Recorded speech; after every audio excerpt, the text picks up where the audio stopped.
Hey students, so I am doing this video one more time. The image capture app is not working properly. So I've downloaded and installed a slightly different app, an Epson scanner app, onto the computers around the scanner. So two computers to the left of the scanner and two computers to the right of the scanner will have the Epson scanner app. So I want to show that, and I'll show you how to use it. If you're on a screen in the Launchpad, so I'm in the Launchpad here, you might have to scroll over a couple. Don't get tricked. This is a utility, and this is the scanner app we need. Don't click on that one. That's using the Epson. That's like an informational thing. So we need this Epson Scan 2. It should open here. Make sure you're connected with the USB plug. Here, leave it. Well, if you're connected, it's going to find this Epson Perfection V600. In the scan settings, I would switch it over to photograph and keep it in photo mode.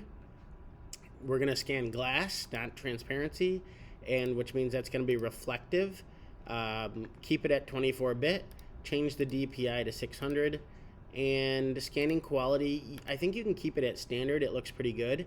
If you feel like you're not getting the quality you want, you could switch it to high. It's just going to go a little slower.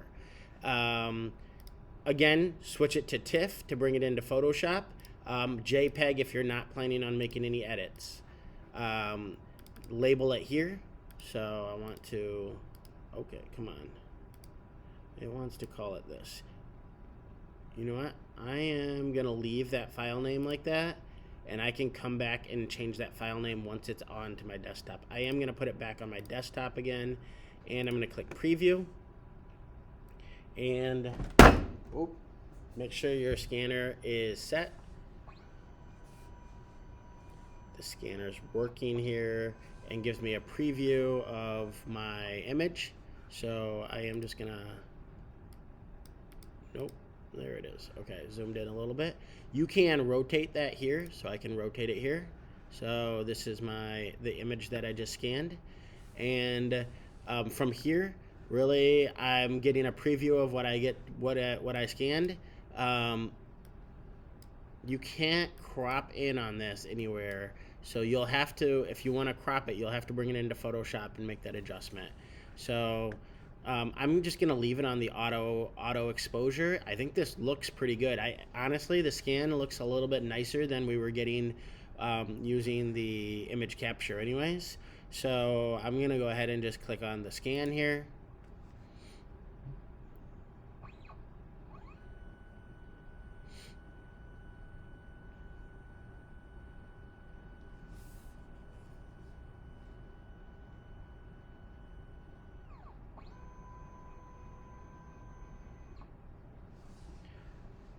You have to allow it onto the desktop, so hit OK. And now here on my desktop I have the TIFF file. Looks pretty good. I'm going to rename this.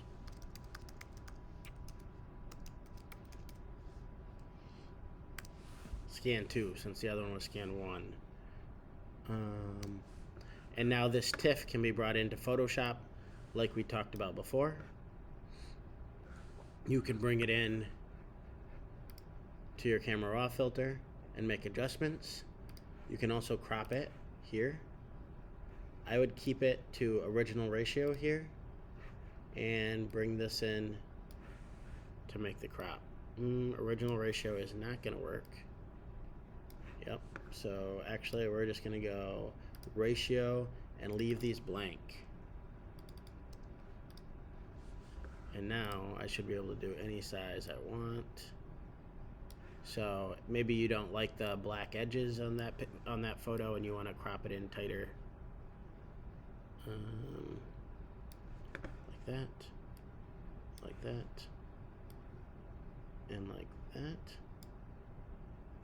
And now I have this nicer crop on my photos.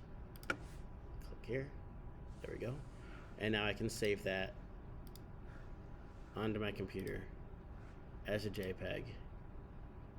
Nope, I'm sorry, I did that again. Export as a JPEG, right? Great quality.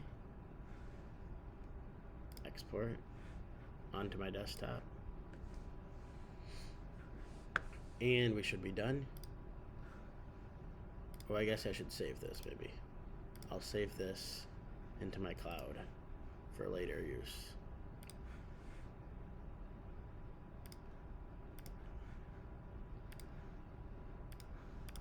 And now I have my JPEG ready to go into my Adobe Spark page.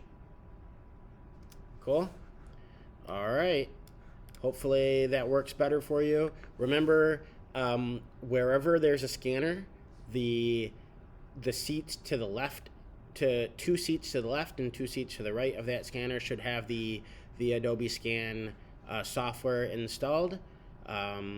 Enjoy scanning and uploading pictures.